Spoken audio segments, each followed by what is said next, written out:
पवार साहेब आधी असं करत नव्हते, पण जेव्हापासून त्यांचा पक्ष फुटला तेव्हापासून पवार साहेब देखील असं करायला लागले। उद्धव बाळासाहेब ठाकरेजी यांच्या काळामध्ये, शरद पवार साहेबांच्या काळामध्ये मुंबईमध्ये एकही भरती झाली नाही। 7,000, 10,000, 12,000 पोलीस कमी, उद्या एखादी घटना घडली तर हे सांगता येत नाही की आम्ही पोलिसांची भरती केली नाही म्हणून घटना घडली। तर अलीकडच्या काळामध्ये पवार साहेब आधी असं करत नव्हते, पण जेव्हापासून त्यांचा पक्ष फुटला तेव्हापासून पवार साहेब देखील असं करायला लागले। आता पवार साहेबांनी सांगितलं की मुंबईच्या पोलीस दलामध्ये कंत्राटी भरती।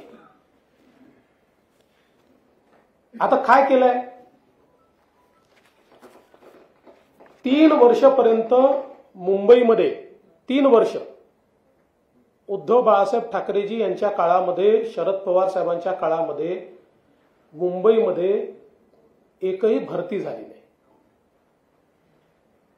आणि दरवर्षी 3,000, 4,000, 5,000 पोलीस हे निवृत्त होतात आणि त्यामुळे एक मोठा बॅकलॉग त्याच्यामुळे तयार झाला।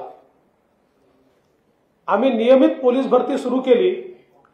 यावर्षी 18,311 ची पोलीस भरती आम्ही केली आहे, ज्यामध्ये मुंबईला 7,076 पोलीस शिपाई आणि 994 वाहन चालक आम्ही दिले। परंतु ही भरती झाल्यानंतर ट्रेनिंग होऊन ते फोर्समध्ये जॉईन होतपर्यंत जवळजवळ 1 वर्षापेक्षा जास्त, 1.5 वर्षाचा कालावधी जातो आणि हे 18,000 जे आम्ही केले आहेत हा रेकॉर्ड आहे।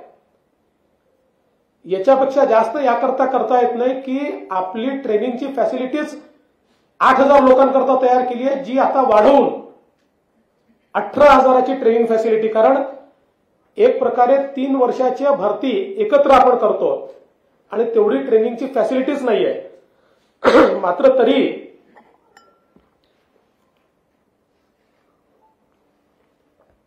ही ट्रेनिंगची फॅसिलिटी आम्ही त्या ठिकाणी तयार केली। मात्र मुंबई ही व्हल्नरेबल आहे। मुंबईवर सातत्याने आतंकवादाचा, दहशतवादाचा धोका असतो आणि म्हणून मुंबईमध्ये 7,000, 10,000, 12,000 पोलीस कमी, उद्या एखादी घटना घडली तर हे सांगता येत नाही की आम्ही पोलिसांची भरती केली नाही म्हणून घटना घडली।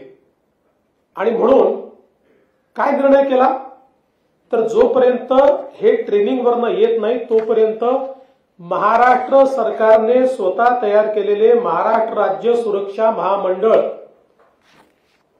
आणि आपल्याला कल्पना असेल की महाराष्ट्र राज्य सुरक्षा महामंडळ सुरू करताना त्याच्या मागची भूमिका काय होती। पोलीस भरतीमध्ये समजा 7-8 हजार जागा असतील, एलिजिबल 50,000 लोक येतात।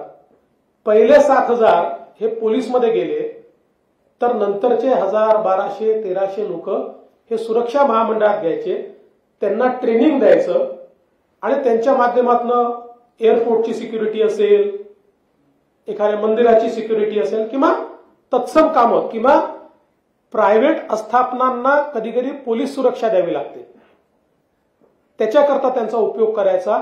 याकरता शासनाने महामंडळ तयार केलं आणि आता पोलीस कमी असल्यामुळे हा GR एवढाच काढलाय की जोपर्यंत ट्रेनिंग होऊन हे पोलीस येत नाही तोपर्यंत महाराष्ट्र राज्य सुरक्षा महामंडळाचे 3,000 पोलीस हे मुंबईमध्ये वापरले जाते आणि याच्याकरता त्यांचा पगार आता महामंडळातून न निघता मुंबई पोलिसांकडनं निघेल।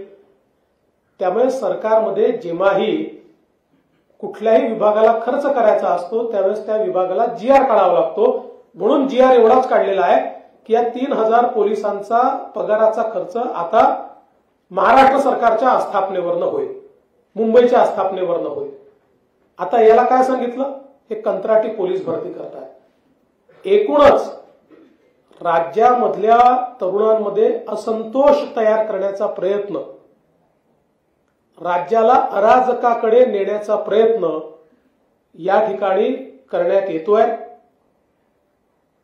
कुठल्याही परिस्थितीमध्ये महाराष्ट्राचं सरकार हे महाराष्ट्रातल्या युवा शक्तीच्या पाठीशी उभा आहे.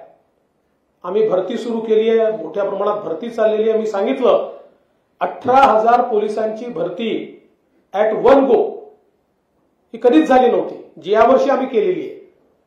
आणि म्हणून आज यांचा चेहरा आम्ही उघडा पाडलाय आणि अनेक विषय मी याच्यानंतरही प्रेस घेणार आहे, ही काही अंतिम नाही आहे. अनेक विषयांमध्ये यांना मी उघडं पाडीन, कारण यांची अकर्मण्यता, यांचा भ्रष्टाचार याच्यामुळे महाराष्ट्राचं आतोनात नुकसान यांनी केलं आहे. आणि तरी हे जर तोंड वर करून आमच्यावर आरोप करणार असतील तर यांचा बुरखा मला फाडावाच लागेल.